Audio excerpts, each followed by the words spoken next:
Welcome to today's edition of the Post-Gazette Live. Of course, we do it every single day. And of course, today we have a special guest. I think we can pull right here. Can you hear us? I got you. Can you hear me, Paul?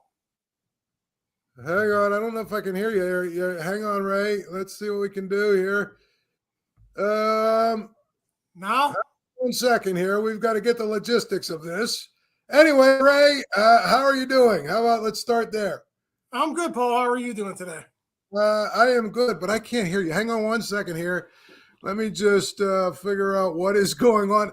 You're my first guest ever, Ray, so you get to be the guinea pig here as we figure out. You got me now or no? What is going on? Let me just start with by saying the game is always on at Archie's. Get down to Archie's. And Archie's is the home of 80-cent wings, Monday through Thursday.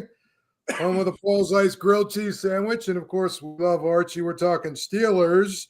Let me try this one more time, Ray. I just actually went and sent something to our tech guy to see what's going on here, because I usually can hear you right through my laptop. Give me a thumbs up if you can hear me. Okay, so you can hear me, but I can't hear you. But we're going to get this situated, I think, here. And as soon as we do, we'll get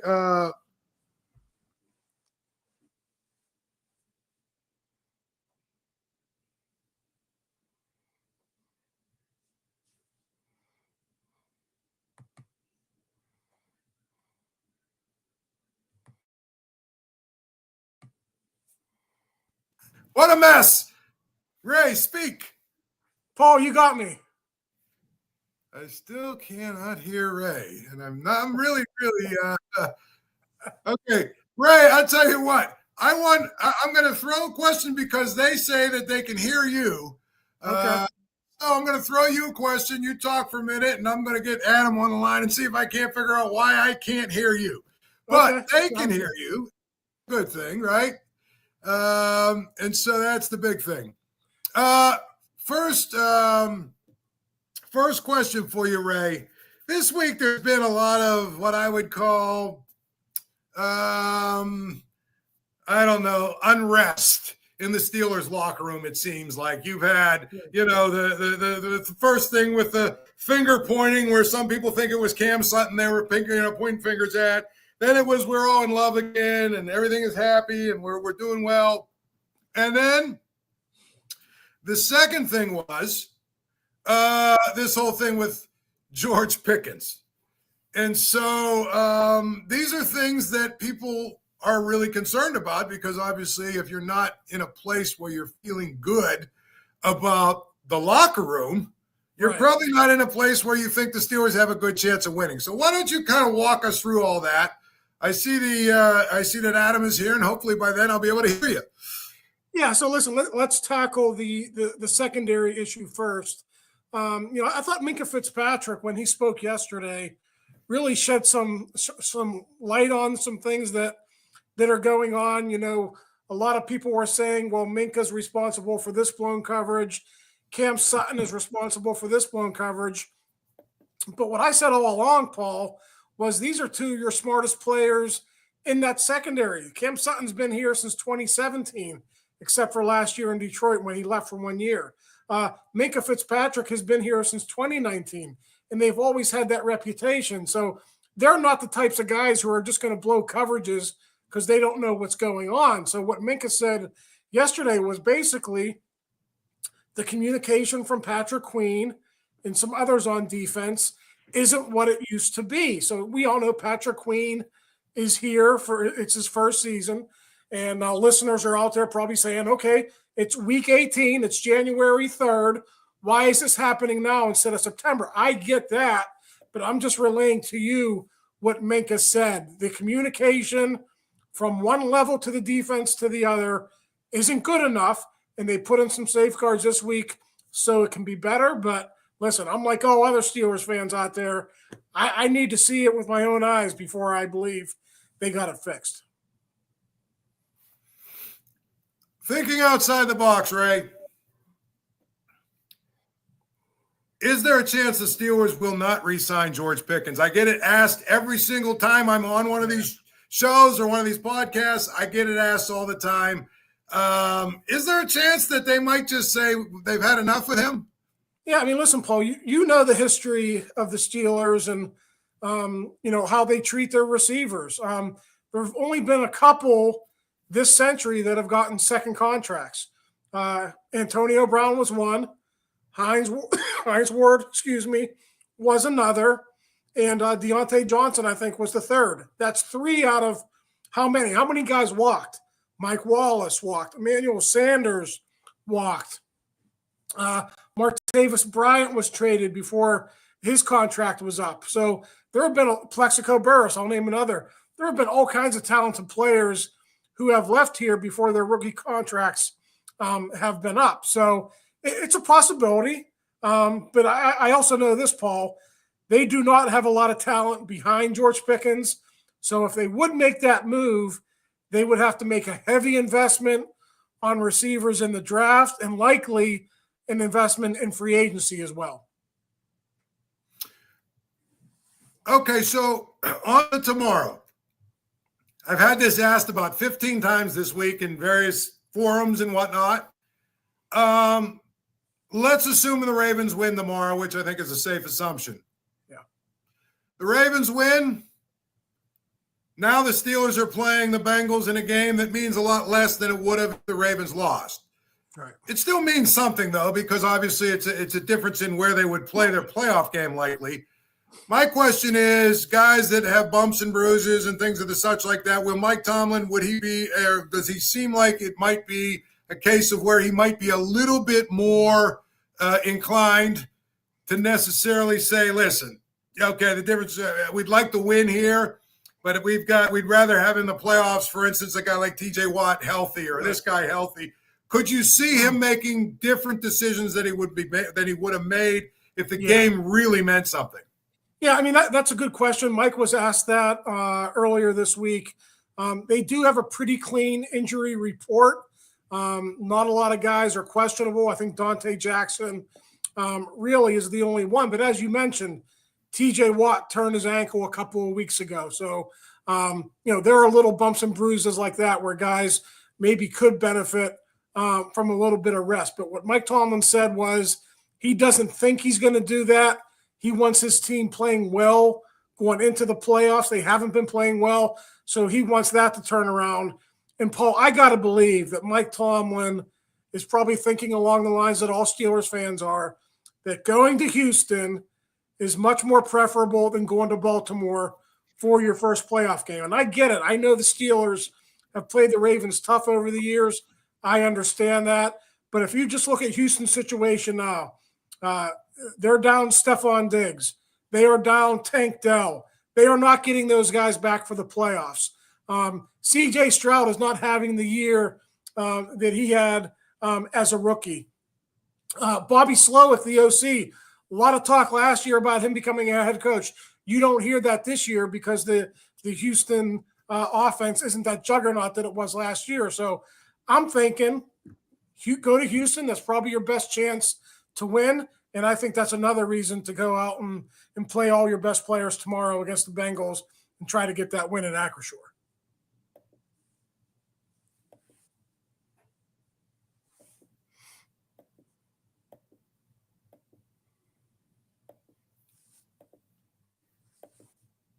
Ray, I look around the AFC, and about a month ago, I'd have told you the Steelers could beat anybody that they play. But I'm now looking at the Steelers maybe a little differently because of the way that their last 3 or 4 games have gone. Do you see this team being capable of, God forbid if they lose tomorrow night, of going to Baltimore and winning a playoff game against the Ravens, given how the Ravens are playing right now? Or, I don't even know. I think that I read somewhere where they can't play Buffalo, but if they were to have to go to Buffalo or obviously go to Kansas City, I mean, it looks to me like the end of the road for this team is going to be when they have to play one of those better teams in the playoffs on their home field. And I think one of the things I would say to you, Ray, is if that's where it ends, in other words, they beat Houston in the first round or whatever, or say they don't even get to Houston, say they have to go straight to Baltimore and they lose. Yeah. Would you consider this season to be successful? Yeah. So here's the options. They could be the 3, the 5, or the 6 seed. So there is no chance that they can go to Buffalo in the wild card round. They can only go to Houston, or they can go to Baltimore. And on the off chance that Baltimore loses on Saturday, they could end up hosting the Chargers. So those are the scenarios to think about. Paul, in terms of this being a successful season, I think if they win, let's see, they go to Houston and they beat the Texans on wild card weekend. And then let's say, okay, they go to Kansas City, and let's say they play the Chiefs much better than they did on Christmas Day. Let's say that's like a 20-17 loss in Kansas City. You're right in it until the end. I wouldn't have any problems with that. Maybe some other people out there would, but if that's the end result, I think you would call that a successful season. And if you look at what Art Rooney said back in January, almost a year ago now, we have to start getting back to winning in the playoffs. So that would certainly check off a box. So like I said, Paul, their chances of winning a playoff game are much better against the Texans than the Ravens. But listen, I wouldn't say they have no chance at all if they go to Baltimore. We've all seen how close those games have been over the years. Even that game in Baltimore a couple of weeks ago, if not for a turnover here or there, that's probably going down to the fourth quarter as well. That game just kind of got away from them after that pick 6. So, I think if they win one game and they don't get their doors blown off in the second game, I think that would be a successful 2024 season for the Steelers. We've got Ray Fittipaldo with us, obviously covers the Steelers for us here at the Post-Gazette. Ray, just a couple more minutes. I know you need to get out there and shovel snow or something fun like that. The Hall of Fame obviously came out this week, or the semifinalists were announced or whatever. And Hines Ward again left at the altar. James Harrison left at the altar. I'm of the belief the longer it goes for Hines Ward, the more difficult it becomes, just because there's going to be more receivers every year. They're going to become available or eligible. Guys like Larry Fitzgerald, who, obviously is going to be a first ballot type guy. And I've often said that I think James Harrison, I feel like Hines Ward probably, if this is the line for Hall of Famer or not, Hines Ward's probably just on the top side of that line, meaning probably should get in. James Harrison, I think, is just on the underside of that line. I kind of feel like Hines Ward will eventually get in the same way Donnie Shell or Bill Cowher did. I mean, I'd love to – you obviously have covered this team for a long, long time. What are your thoughts on that whole situation? Yeah, I think it's unfortunate if Hines does have to wait for the seniors committee to get in. I think he should be – the writers and the broadcasters should know enough about football that they would vote a guy in like that. Listen, he not only has the numbers, Paul, but if you look at his unique style of play and really how he played that position, unlike any other player in the history of the game, to me that puts him over the top even more so than the 1,000 catches and X number of yards and all the touchdowns that he had, and Super Bowl MVP and all that stuff. So I'm with you. I think Hines will eventually get in. I do hope it's before it goes to the seniors committee, but not even making it to the semifinals. I think that's disappointing. In terms of Harrison, the way I look at his career, Paul, you had that stretch from like 2002 until 2005-ish, where he was like practice squad, backup, special teams guy.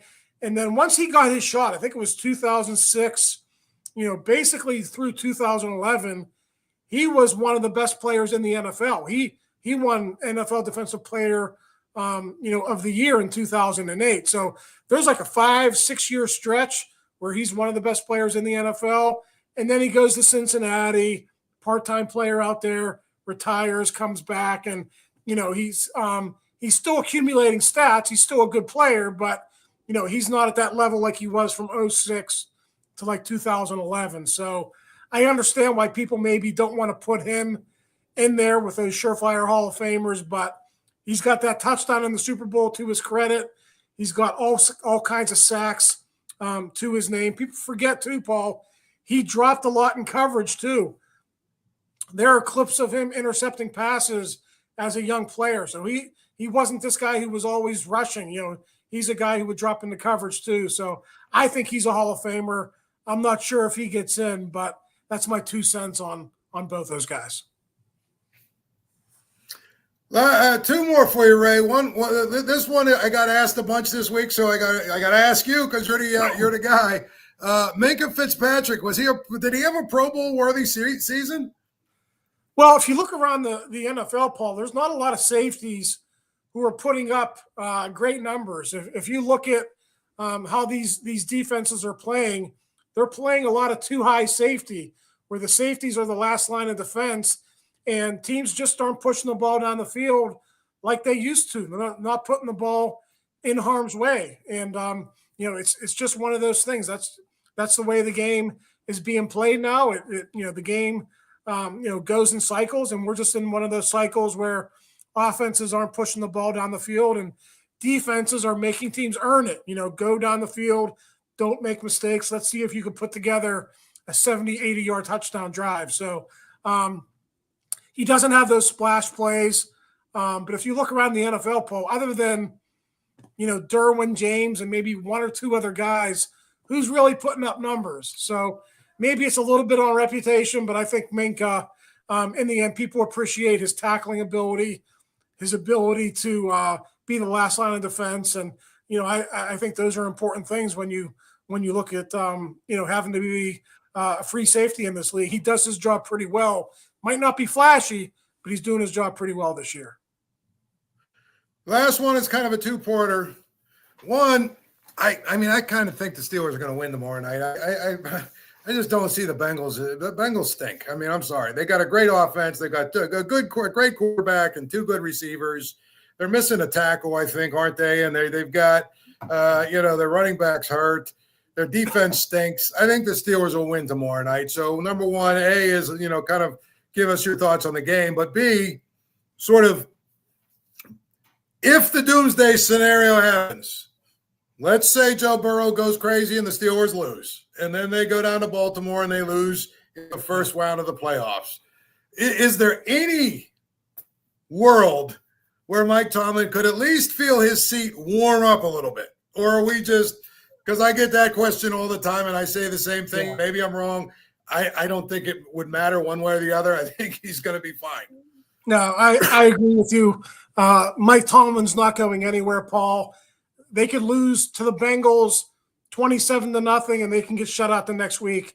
And Art Rooney's, I'm 99% sure he wouldn't make a move. Now, does that mean other coaches on the staff wouldn't get fired? Listen, when you lose 5 games to end the season, if that were to happen, some things do have to change. So Terrell Austin just signed a new contract last year. Probably not going to touch their defensive coordinator. Maybe a secondary coach or, somebody else is a sacrificial lamb there. Some changes would be made, but in terms of the head coach, even feeling his seat get a little bit warm, I highly doubt that happens. Ray, I'm sure it was great stuff as always.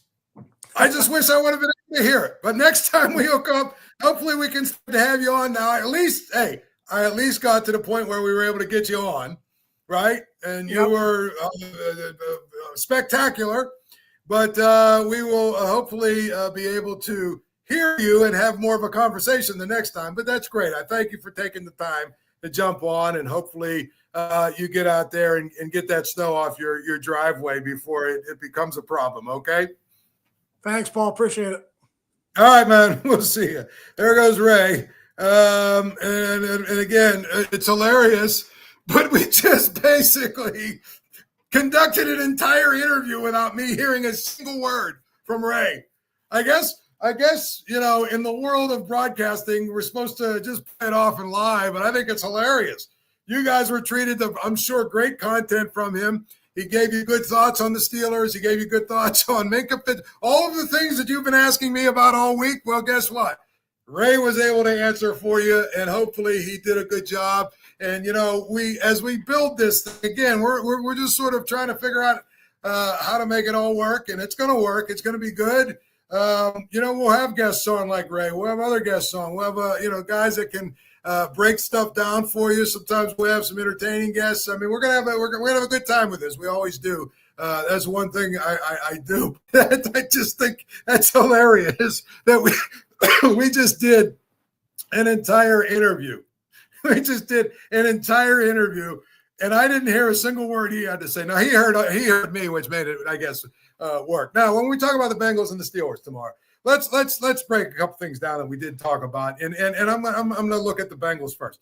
The Bengals are without a tackle, or at least he's hobbled. I don't know. I didn't see the latest if he's in or out, but obviously it's not good if you're a passing team and you can't protect your quarterback. Number two, I guess Chase Brown has, a high ankle sprain. He's going to try and play. It's a game time decision. I can't imagine he's going to be that effective, which means the Bengals are going to be even more one-dimensional than they are. Now, obviously, Jamar Chase and T. Higgins and company, they're really special. I mean, I would say basically, the combination of Burrow, Higgins, and Chase is probably the best combination of a quarterback and two receivers that there is in the league. I mean, I'm sure there's other guys you can come up with, but those three guys together are a problem. So to me, the Steelers have to play good defense, obviously. That's number one. Number two, I think the Steelers will be able to get pressure on Joe Burrow. I think the Steelers will be able to, pressure him into mistakes like they did the last game they played. I think that, it's going to be a game where the Steelers probably – because there's the other thing. I think if the Steelers get ahead, the motivation for the Bengals to win the game probably goes a little bit less and less as they fall behind. So maybe I'm crazy. And a lot of people have told me I am. But maybe I'm crazy when I say this. I actually believe that the Steelers will win the game. And if they win the game, that means they go to play Houston. I don't see a problem them beating Houston either. I don't think that's me being a homer. I know there's a lot of people that are trying to say, you're just being a homer. No. I think that, the Steelers are not as good as the Chiefs. They're not as good as the Bills, and they're not as good as the Ravens. I think the Chargers would be a problem for them, but I think that they would probably win that game. But that would be a game they could lose. But the Texans and the Broncos, the Steelers are better than. And the Bengals, the Steelers are better than those teams. So it doesn't make you a homer to say they're the last 3 weeks they played three teams that were better than them. And that's why they lost and didn't look so good doing it. I think that it's going to be real interesting to see, if the Ravens win like we think they're going to earlier in the day, which let's face it, they're probably going to win and win going away. It will be interesting to see how the Steelers come out of the gate. And it also will be interesting to see how Mike Tomlin decides to play the game. He might decide, hey, you know what? We're going to make sure everybody's healthy for the playoff game because the playoff game matters. So guys that get little bumps and bruises and, little sprains and strains and stuff that you usually would play through during the season because you're trying to win a game, maybe those guys get, a rest. But I don't necessarily think that because I think Mike Tomlin and company know the most important thing for them is to be able to secure the best matchup possible in the first round of the playoffs. Period. And if you're going to do that, that means you got to win. Because I think, again, the Chargers play, I think the Raiders maybe or something. The Chargers are almost assuredly going to win their game. So that would put them at 11 wins. The Steelers need to win, obviously, so that they can secure that fifth spot. Because if they lose, then they fall to the sixth spot. And if they fall to the sixth spot, then we're talking about them having to play Baltimore in Baltimore. And again, I just don't see them winning that game. I mean, I know that they've had success in the past against Lamar Jackson and all that other jazz. I get it. But I'm telling you this much right now, Baltimore's playing really, really well. It's funny. I got into an argument with a couple of people actually a little bit ago. And they were trying to tell me that Baltimore is the team to beat in the AFC. Guys, let me give you some advice. Don't bet against Patrick Mahomes at his home field in the playoffs. Just don't do it. I get it. The Ravens and the Bills look like they're the teams that are really flying high and playing really well. Have you noticed one thing about the Chiefs the last couple of weeks? They started to get interested in the season again. I mean, they've started to play like, oh, well, this is the Chiefs that we thought they were going to be. I mean, at the end of the day, if you're going to pick who you got to pick, understand whoever it is, they're going to have to beat Patrick Mahomes in Kansas City. So, no, the Ravens aren't the team to beat. No, the Bills aren't the team to beat. The Steelers aren't the team to beat. The team to beat is Patrick Mahomes at home. And I'm taking it every time. However, that being said, Baltimore's playing really, really well right now. And so since Baltimore's playing really well, I get it. Why, if you're the Steelers, it's important that you beat the Bengals. And you should beat the Bengals. The Bengals aren't good. The Bengals have three guys basically that are propping them up. Listen, those three guys are really, really good. Chase, Higgins, and Burrow. I get it. But could you imagine if they had a defense and an offensive line that could actually protect Burrow? Then we would be talking about a team that you've got to worry about. But I'm just telling you this much right now. Again, the Steelers understand they better win this game tomorrow night, and they're going to play it like they're going to win the game. I've heard some people say, well, if Baltimore wins, then they can rest everybody. No, they're not going to rest everybody. They're just not. Why would they? It doesn't make a lot of sense. It's like, why would they rest everybody if the difference between winning and losing, basically now you're playing a game in Houston against the Texans. I mean, CJ Stroud is a nice player. I don't think he's great. I don't think he's terrible. I think he's okay. You know what I mean? That's just the way it is. Yeah, again, the other thing about it is that the Steelers offense should be able to exploit the Bengals defense, which is the worst in football right now. So all I'm telling you is, it doesn't feel at all like this is a team that is going to, struggle with the Bengals. It doesn't feel like that at all. And so I think that, tomorrow, unfortunately, you can't do a money line parlay because Baltimore is literally minus 3,000. But I mean, you could. I like the Steelers to win outright. I think they still are like 1 point underdogs or something. I like them to win outright, and I take Baltimore down to like 14, probably, because I think it's like a 20. But my point is, I just don't think there's going to be a lot of drama in either of these two games. I know Hard Knocks is hoping there will be because, it makes for a great TV show. But the reality of the situation is that I think that they're going to have to manufacture drama for these two games because I think the Ravens are going to be – they're just going to spike the Browns. And I think the Steelers will win going away against the Bengals. Those are my picks. You want my picks? There you have it. I'm not usually one that gives picks because then people call me, people then put me on Twitter, oh, you said they were going to win, blah, blah, blah, as if I'm the only person that's ever missed a game. But I'm just telling you, I believe the Steelers and the Ravens are going to win pretty handily in this thing. They're the two best teams in the division.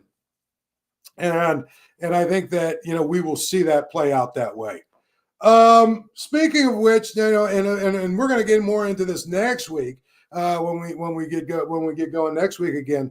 And by the way, don't forget, as soon as the game ends tomorrow, I'll be here with Adam, and we will break it down as we always do after the game right here on this YouTube channel. We do a post-game show, and it is always delightful. Dynamic is what it is.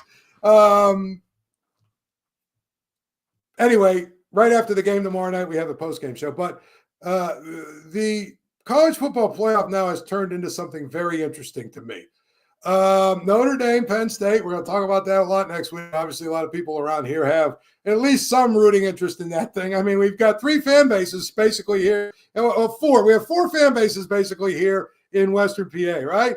Pitt, Penn State, Notre Dame, and West Virginia, right?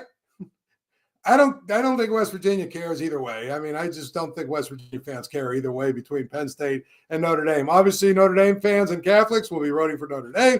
Penn State fans will be rooting for Penn State.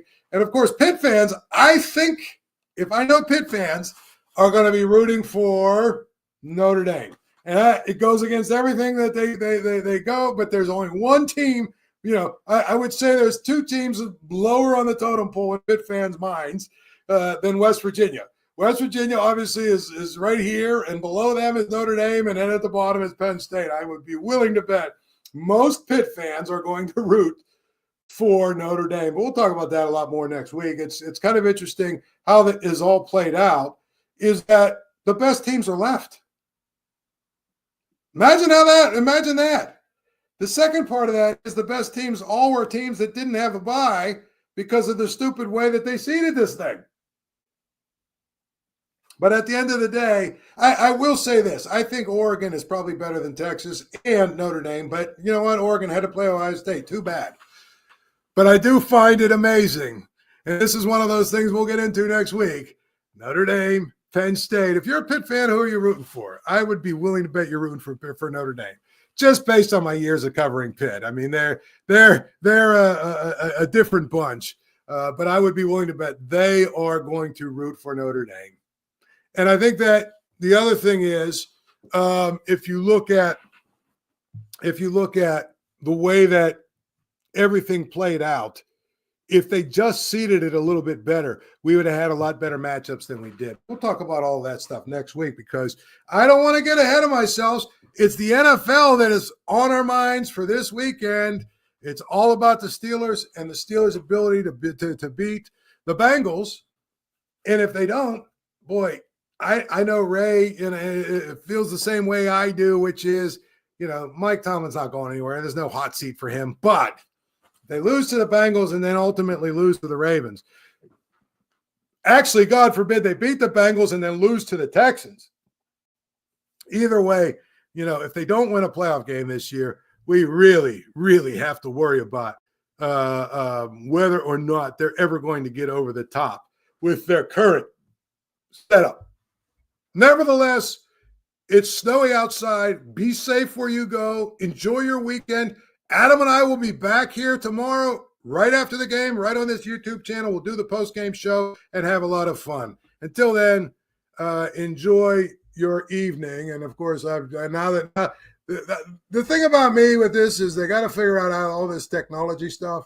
And I think I'm figuring it out a little bit at a time. And one of the things is how to get this whole thing back up. And here we go. Thank you for checking out this content from Post-Gazette Sports. If you watch this video on YouTube, please like the video and subscribe to our channel. For all of the sports coverage the Post-Gazette has to offer, visit post-gazette.com.